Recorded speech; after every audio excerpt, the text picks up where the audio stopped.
हरि ओम गुरु ब्रह्मा गुरु विष्णु गुरुदेव महेश्वरा गुरु साक्षात् परब्रह्म तस्मै श्री गुरुवे नमः। आदौ देवकी देवगर्भजननं गोपी गिरिवर्धनं मायापूतन जीवतापहरणं गोवर्धनोद्धारणं कंसच्छेदन कौरवादिहननं कुन्तीसुतापालनम् एतत् श्रीमद्भागवतं पुराणकथितं श्रीकृष्णलीलामृतं निगमकल्पतरोर्गलितं फलं शुकमुखाद्रव अमृतसंयुतं पिबत भागवतं रसमालया मोहरहो रसिका भूये भावुका। भगवान श्री कृष्णचंद्र नारायण जी के चरण कमलों में नतमस्तक होकर के गुरु श्री वेद व्यास जी, गुरु श्री माधवाश्रम जी, गुरु श्री नारद जी, गुरु श्री सुखदेव जी, गुरु श्री सुत जी के चरण कमलों में नतमस्तक होकर के मैं ये श्रीमद् भागवत महापुराण सप्तम स्कंद के 7वां अध्याय को पढ़ रहा हूँ, जिसमें आज का प्रसंग है प्रहलाद जी द्वारा माता के गर्भ में प्राप्त हुए नारद जी के उपदेश का वर्णन।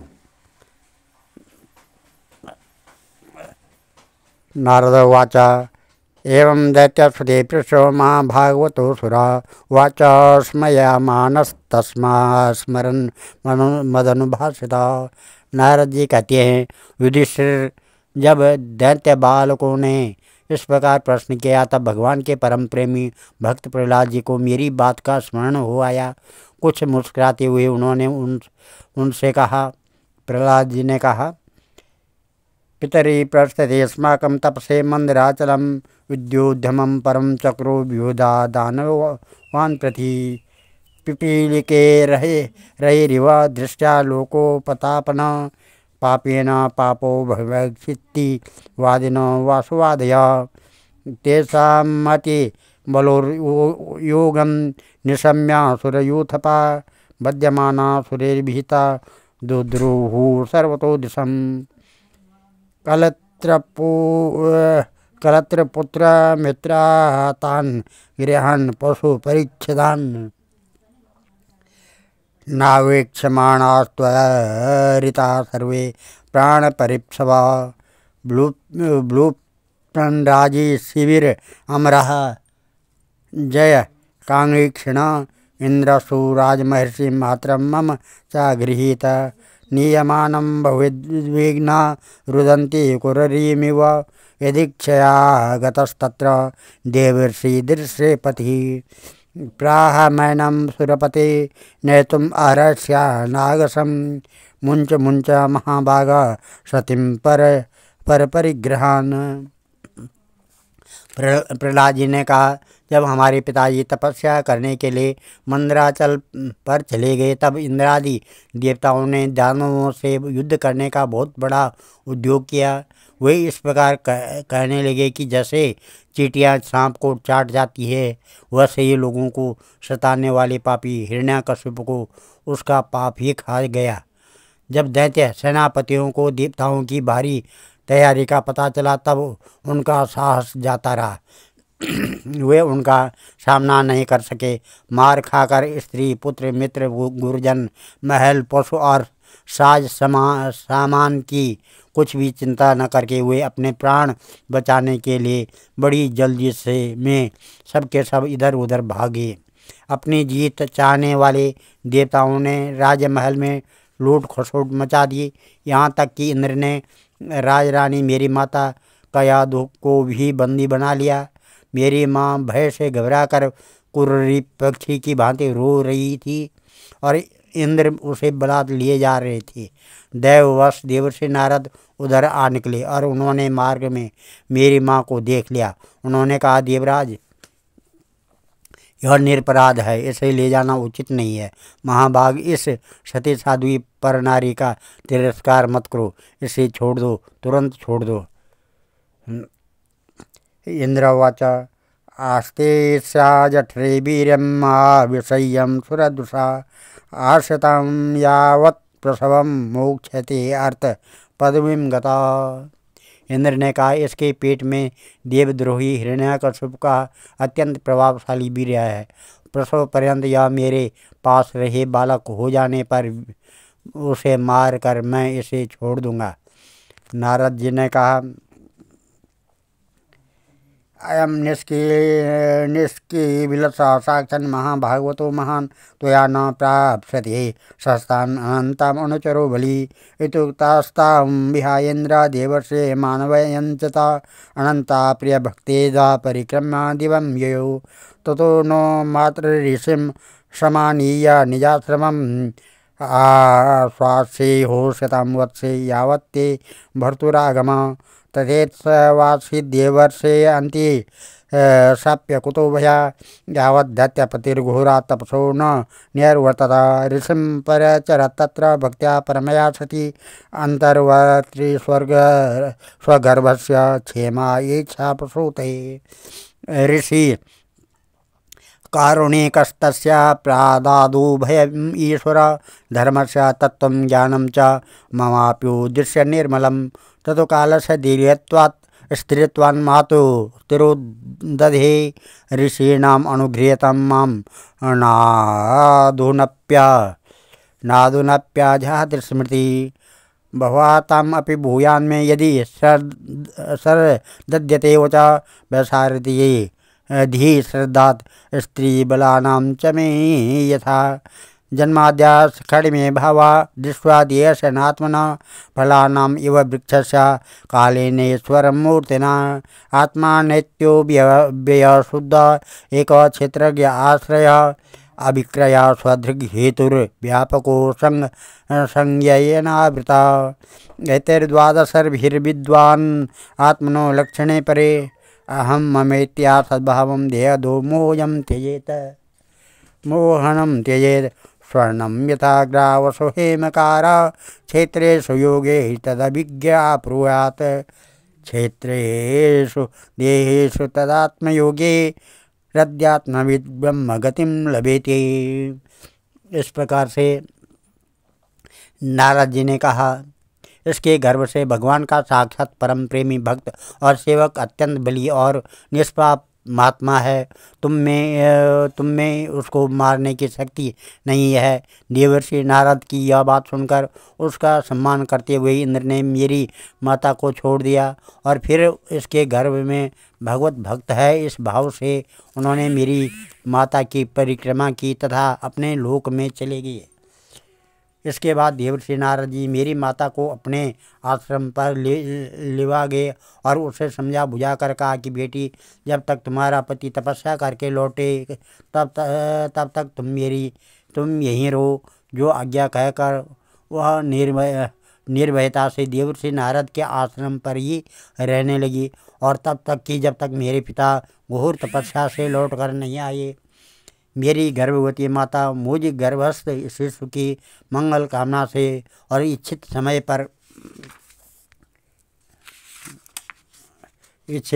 पर अर्थात मेरे पिता के लौटने के बाद संतान उत्पन्न करने की कामना से बड़े प्रेम तथा भक्ति के साथ नारद जी की सेवा शुश्रूषा करती रही। देवर्षि नारद जी बड़े दयालु और समर्थ हैं। उन्होंने मेरी माँ को भागवत धर्म का रहस्य और विशुद्ध ज्ञान दोनों का उपदेश किया। उपदेश करते समय उनकी दृष्टि मुझ पर भी थी। बहुत समय बीत जाने के कारण और स्त्री होने के कारण भी मेरी माता को तो अब उस ज्ञान की स्मृति नहीं रही, परंतु देवर्षि की विशेष कृपा होने के कारण मुझे उसकी विस्मृति नहीं हुई। यदि तुम लोग मेरी इस बात पर श्रद्धा करो तो तुम्हें भी वह ज्ञान हो सकता है, क्योंकि श्रद्धा से स्त्री और बालकों की बुद्धि भी मेरे ही समान शुद्ध हो सकती है। जैसे ईश्वर मूर्ति काल की प्रेरणा से वृक्षों के फल लगते हैं, ठहरते, बढ़ते, पकते, क्षीण होते और नष्ट हो जाते हैं, वैसे ही जन्म, अस्तित्व की अनुभूति, वृद्धि, परिणाम, क्षय और विनाश, ये 6 भाव विकार शरीर में ही देखे जाते हैं। आत्मा से इनका कोई संबंध नहीं है। आत्मा नित्य, अविनाशी, शुद्ध, एक क्षेत्रज्ञ, आश्रय, निर्विकार, स्वयं प्रकाश, सबका कारण, व्यापक, असंग तथा आवरण रहित है। ये 12 आत्मा के उत्कृष्ट लक्षण हैं। इनके द्वारा आत्म तत्व को जानने वाले पुरुष को चाहिए कि शरीर आदि में अज्ञान के कारण जो मैं और मेरे का झूठा भाव हो रहा है उसे छोड़ दे। जिस प्रकार सुवर्ण की खानों में पत्थर में मिले हुए स्वर्ण को उसके निकालने की विधि जानने वाला स्वर्णकार उन विधियों से उसे प्राप्त कर लेता है, वैसे ही अध्यात्म तत्व को जानने वाले पुरुष आत्म प्राप्ति के उपायों द्वारा अपने शरीर रूप क्षेत्र में ही ब्रह्म पद का साक्षात्कार कर लेता है। अष्टो प्रकृतस्य प्रोक्तस्य त्रयैः तद्गुणा विकारा षोडशोचारे पुमानेक समन्वयात् देहस्थो सर्वसंगातो जगत तस्थो रीति द्विधा अत्रैव मृग्य पुरुषो नेतित्वत्यजनः अन्वव्यतिरेकेण विवेकेन शतात्मना सर्गस्थान समाम्नेयाय विमृश्याद्भिरसत्वरेः वृद्धेर्जागरणं स्वप्नं सुषुप्तिरिति वृत्तया ता नैवानुभूयन्ते सोऽध्यक्ष पुरुषपरा एभिर्स्त्रीवर्णे पर्यस्ते बुद्धिभेदे क्रियोद्भवे स्वरूपमात्मानं बुध्येत गन्धैर्वायुमिवान्वयात् एतद्वारो हि संसारो गुणकर्म निबन्धन अज्ञानमूलो पार्थोऽपि पुंस स्वप्नैवश्यते। तस्माद् भवद्भिः कर्तव्यं कर्माणं त्रिगुणात्मनां बीजनिर्हणं योगं प्रवाहो परमो निधिया तत्रोपाय सहस्राणाम् अयं भगवतोदिता यदीश्वर भगवती यथा एरंजस रतिः। गुरु शुश्रूषया भक्त्या सर्वलब्धा अर्पणेन च संगेन साधु भक्तानाम् ईश्वराधीन धनेन च श्रद्धया तत्कथायां च कीर्तनेर्गुणकर्मणां तत्पादान् बहुरुद्यानात् तलिंगेन क्षाणादिभिः हरि सर्वेषु भूतेषु भगवानस्त ईश्वर इदं भूतानि मनसा कामास्ते साधुमानयेत। एवं निर्जता खड्वर्गे क्रियते भक्तिरीश्वरे वासुदेवे भगवती यया सलभ्यते रतिम्। आचार्यों ने मूल प्रकृति महतत्व अहंकार और पंच तन्मात्राएं इन 8 तत्वों को प्रकृति बतलाया है। उनके 3 गुण हैं सत्व रज और तम तथा उनके विकार हैं 16। 10 इंद्रियां, 1 मन और 5 महाभूत। इन सब में एक पुरुषत्व अनुगत है। इन सब का समुदाय ही ध्येय है। यह 2 प्रकार का है स्थावर और जंगम। इसी में अंतःकरण इंद्रिय आदि अनात्म वस्तु का यह आत्मा नहीं है। इस प्रकार वाद करते हुए आत्मा को ढूंढना चाहिए। आत्मा सब में अनुगत है परंतु वह सब में अलग अलग। इस प्रकार शुद्ध बुद्धि से धीरे धीरे संसार की उत्पत्ति स्थिति और उसके प्रलय पर विचार करना चाहिए, उतावली नहीं करनी चाहिए। जागृत स्वप्न और सुषुप्ति ये तीनों बुद्धि की वृत्तियाँ हैं। इन वृत्तियों का जिसके द्वारा अनुभव होता है वह सबसे अतीत सबका साक्षी परमात्मा है।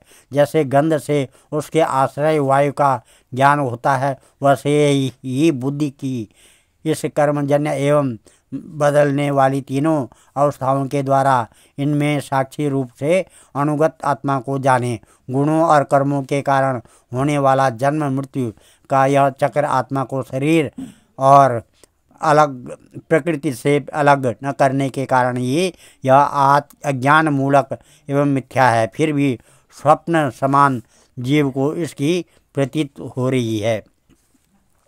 इसलिए तुम लोगों को सबसे पहले इन गुणों के अनुसार होने वाले कर्मों का बीज ही नष्ट कर देना चाहिए। इससे बुद्धि वृत्तियों का प्रभाव निवृत्त हो जाता है। इसी को दूसरे शब्दों में योग या परमात्मा से मिलन कहते हैं। यूँ तो इन त्रिगुणात्मक कर्मों की उखाड़ फेंकने के लिए अथवा बुद्धिवृत्तियों का प्रवाह बंद कर देने के लिए हजारों साधन हैं, परंतु जिस उपाय से और जैसे सर्वशक्तिमान भगवान में स्वाभाविक निष्काम प्रेम हो जाए वही उपाय सर्वश्रेष्ठ है। यह बात स्वयं भगवान ने कही है।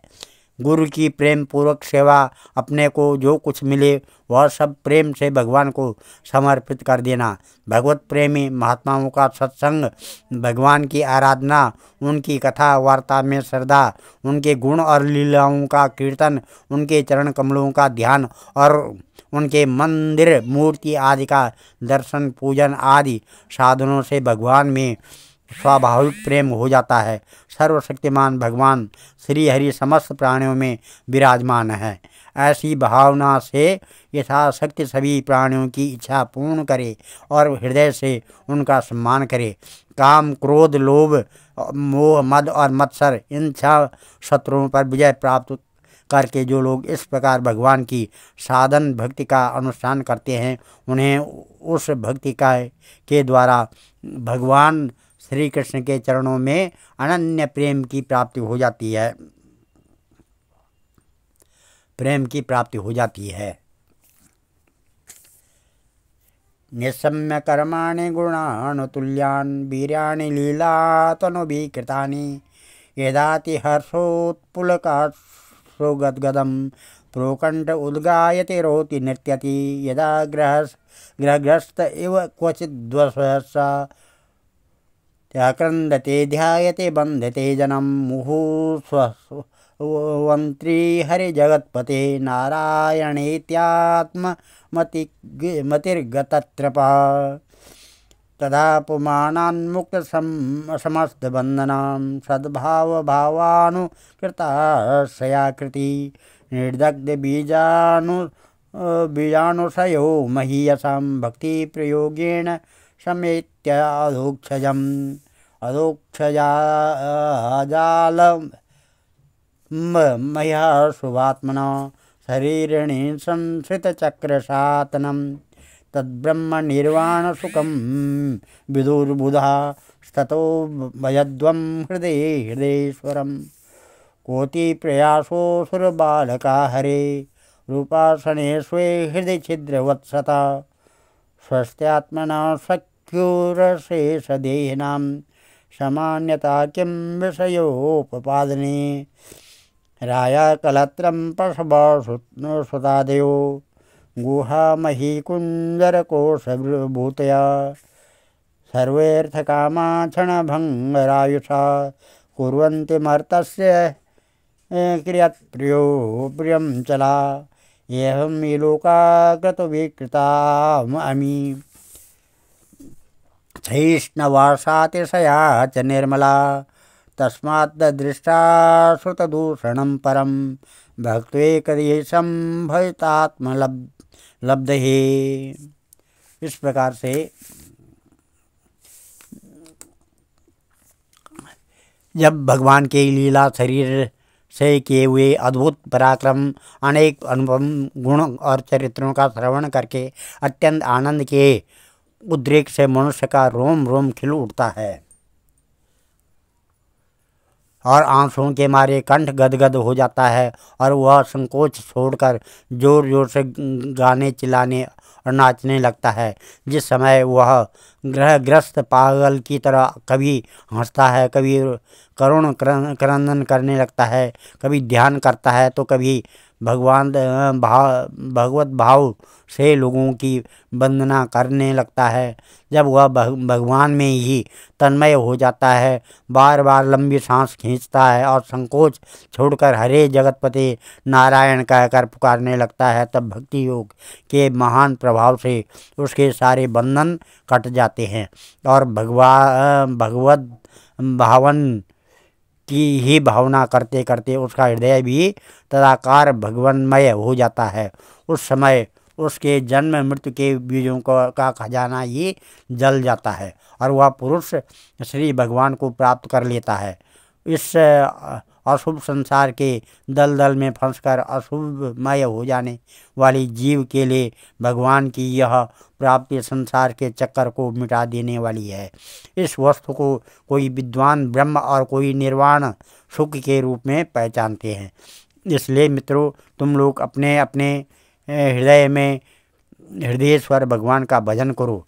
असुर कुमारों, अपने हृदय में ही आकाश के समान नित्य विराजमान भगवान का भजन करने में कौन सा विशेष परिश्रम है। वे समान रूप से समस्त प्राणियों के अत्यंत प्रेमी मित्र हैं। और तो क्या, अपने आत्मा ही उनको छोड़कर भोग सामग्री इकट्ठी करने के लिए भटकना। राम राम, कीर्ति कितनी मूर्खता।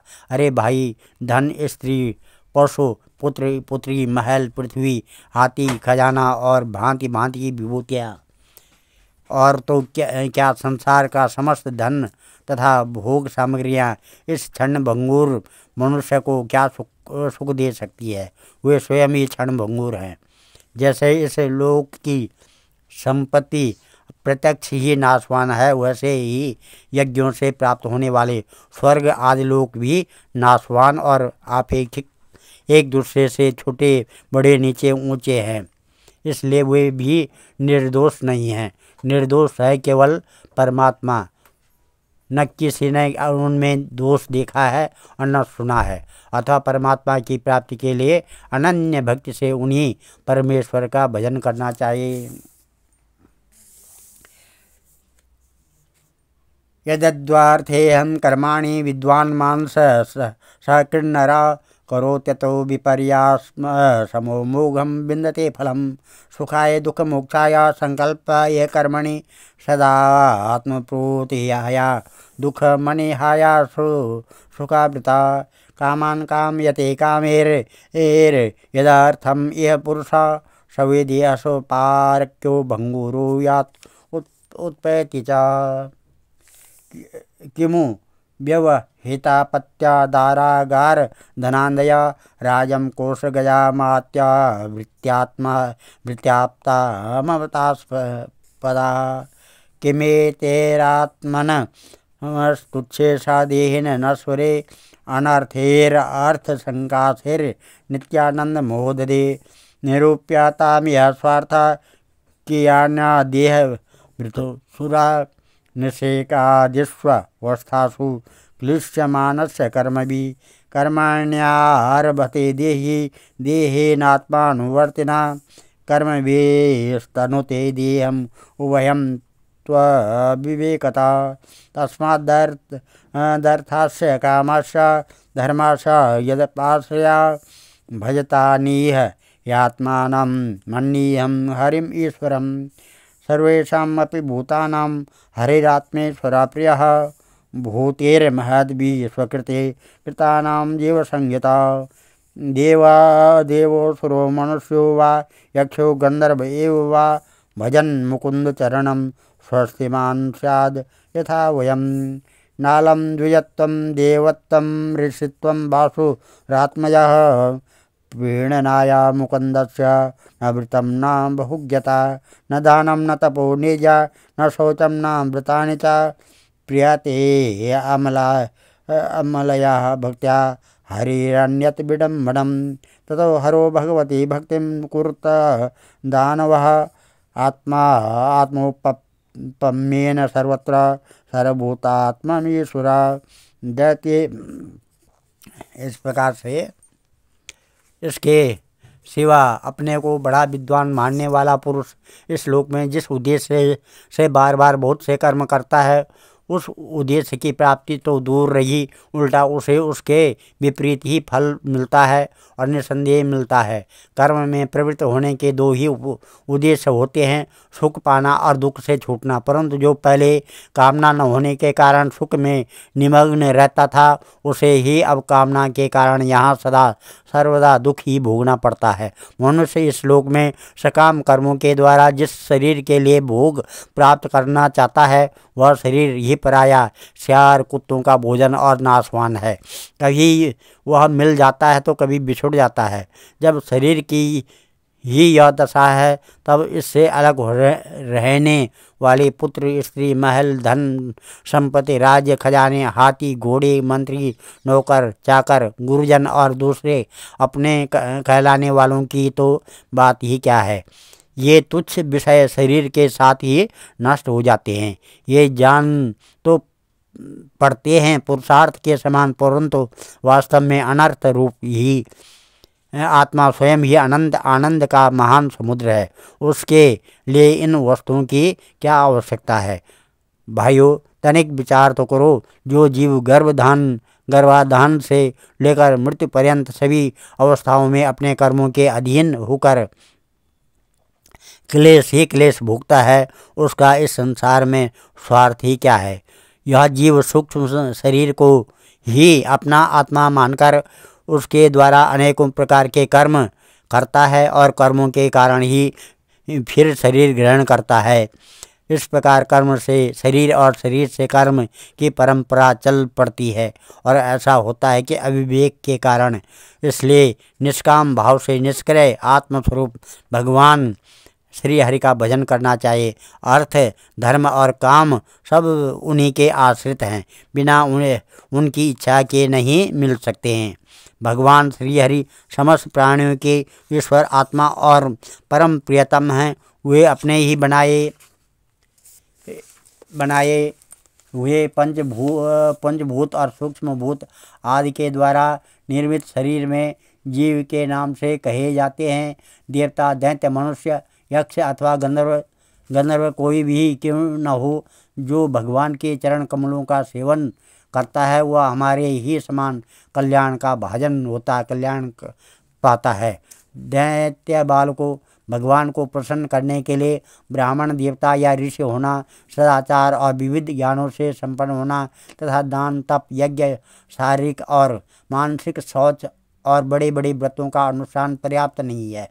भगवान केवल निष्काम प्रेम से, भक्ति से ही प्रसन्न होते हैं और सब तो विडम्बना मात्र है। इसलिए दानव बंधुओं, समस्त प्राणियों को अपने समान ये समझकर सर्वत्र विराजमान सर्वात्मा सर्वशक्तिमान भगवान की भक्ति करो। दैत्य या यक्ष, राक्षसी, स्त्रिया, शूद्र, ब्रजोकसा, खगा, मृगा, पाप जीवा सन्ति यः च्युतां गता एतान्वानेन लोकेऽस्मिन् पुंस स्वार्थ परास्मृता एकांत भक्ति गोविंदे यत सर्वत तदीक्षणम। भगवान की भक्ति के प्रभाव से दैत्य, यक्ष, राक्षस, स्त्रियां, शूद्र, गोपालक, अहीर, पक्षी, मृग और बहुत से पापी जीव भी भगवत भाव को प्राप्त हो गए हैं। इस संसार में या मनुष्य शरीर में जीव का सबसे बड़ा स्वार्थ अर्थात एकमात्र परमार्थ इतना ही है कि वह भगवान श्री कृष्ण की अनन्य भक्ति प्राप्त करे।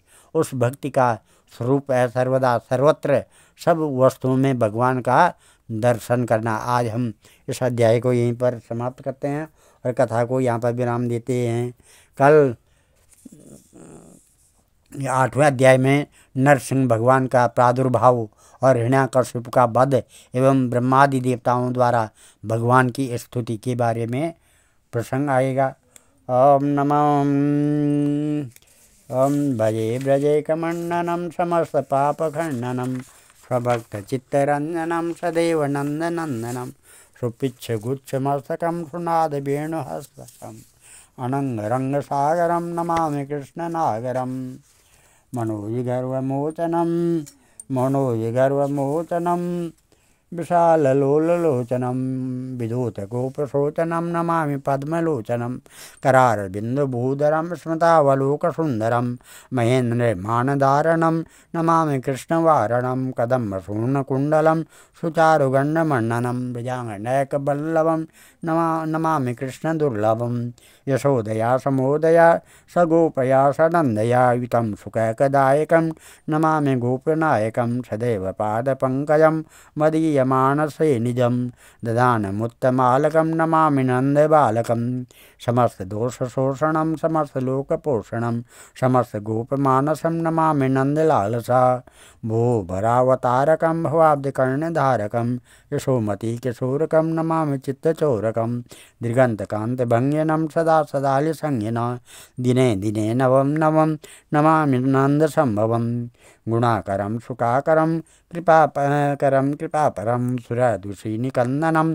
नमामि गोपनन्दनं नवीन गोपनागरं नवीन केलिलम्पटं नमामि मेघसुन्दरं तडित्प्रबालसत्पटं समस्तगोपनन्दनं हृदम्बुजैकमोदनं नमामि कुञ्जमध्यगं प्रसन्नभानुशोभनं कामदायकं दृगन्तचारुसायकं रसालवेणुगायकं नमामि कुञ्जनायकं विदग्धगोपिका मनोज्ञतल्पसायनं नमामि कुञ्जकानने प्रविद्धिवन्यपानीयं किशोरकान्ते रञ्जितं दृगजनं सुशोभितं गजेन्द्रमोक्षकारिणं नमामि श्रीविहारिणं यदा तदा यथा तथा तथैव कृष्ण सत्कथा मया सदैव गीयतां तथा कृपा विधीयतां प्रमाणिकाष्टकाद्वयं जपात्यदित्यया पुमान् भवेत्सनन्दनन्दने भवे भवे सुभक्तिमान् ॐ देयं सदा परिभवग्नमविष्यदोऽहं तीर्थात्पदं शिवविरञ्जनुतं शरणं भृत्यात्यहं प्रणतपालभवाब्धिपोतं वन्दे वन्दे महापुरुषते चरणारविन्दं सर्वे भवन्तु सुखिनः सर्वे सन्तु निरामया सर्वे